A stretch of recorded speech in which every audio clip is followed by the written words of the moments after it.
squad, and then to the Svelorian Royal Guard. The Royal Guard is an old name. They don't guard the royal family anymore. Now they're an elite military force, more like the Green Berets than actual guards. After Nico got hurt, I convinced my father to hire him as an aide. Partly because Nico is sharp, experienced, and low-born, the kind of voice the palace desperately needs. Partly because I wanted to have a friend around. "He's expecting you," Nico says, and inclines his head, just barely. "Thank you," I say. Nico walks away, shoulders straight, his limp very slight these days. I don't even change before I go to my father's study. He wanted to see me now, he can see me before I'm presentable. In the antechamber to his study, his secretary sits, straight-backed. Anna has worked for my father since his coronation nearly 21 years ago. She wears her grey hair in a bun at the nape of her neck, has cat-eye glasses, and if she's ever smiled, I wasn't around to see it. All the same, I think there's a speck of fondness for me in there somewhere. "Good morning, Anna," I say, nodding at her. "Good morning, Konstantin Grigorovich," she says, using the most formal version of my name. I've told her 1,000 times to call me Kostya, like most people do. She's known me since I was a child, after all. But Anna is old-fashioned, and I know she never will. "Is my father in?" I ask. She inclines her head slightly, the line of her mouth perfectly straight. "You're to go right in," she says. "Thank you," I say. I step to the door to my father's study, and he looks up.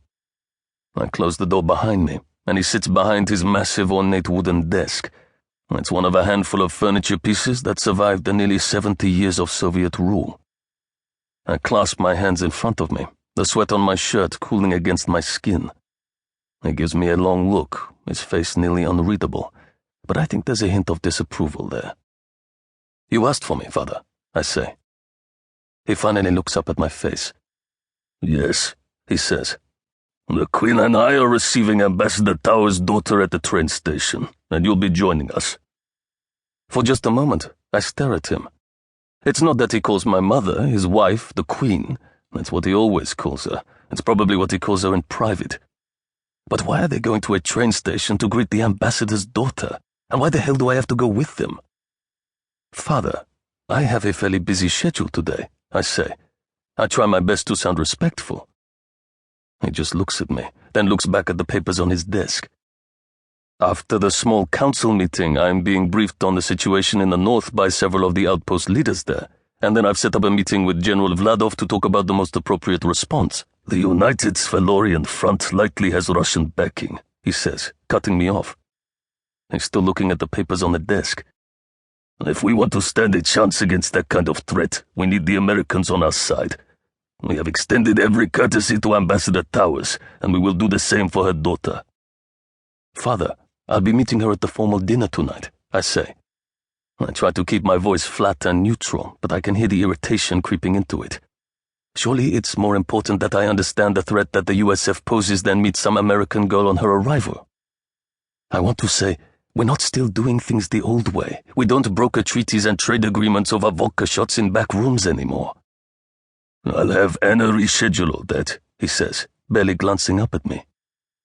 I can tell from his tone that this isn't up for discussion, but I can't stand the way he's treating me like a child. I'm not whining that I'll miss my birthday party. I'm trying to protect my country. The American government isn't going to care that I met this girl at the train station when they're deciding how many guns to send, I say. "Yes, but they'll care about what Ambassador Towers has to say about you," he says. He's writing something, his voice going vague. "You're coming with us, Kostya." He still doesn't look at me, and the black anger inside simmers to a boil. Lately, more than ever, he seemed obtuse and old-fashioned, like he's ignoring reality in favor of the way he wishes things were. But he's the king. I'm not, and if I want to be, I do what he says. "Yes, father," I say, and turn for the door. "Kostya," he says. I turn, my hand on the knob.